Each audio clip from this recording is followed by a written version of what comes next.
Put the safety selector in the safe position. Push the magazine release lever and pull the magazine out. With a firm grip and your finger off the trigger, pull the charging handle all the way back to open and lock the bolt, ensuring there is no cartridge in the chamber. Inspect both the chamber and the magazine to be sure there is no ammunition or particles present.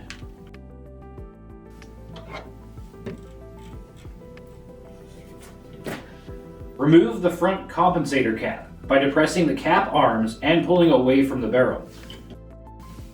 Rotate the takedown lever clockwise.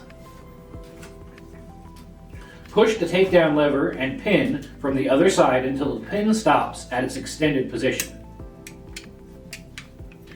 Keep a firm grip on the charging handle to maintain control. Pull rearward on the charging handle, allowing the bolt catch to drop. Then slowly allow the bolt to go forward, pushing it all the way forward to a locked position. Remove the charging handle latch assembly by pulling outward.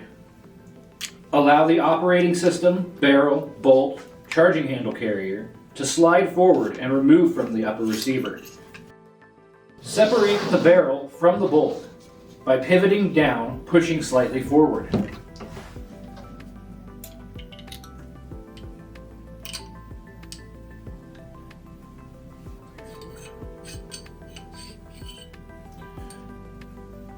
Depress the front and rear takedown pins from the left side of the firearm to separate the upper and lower receiver.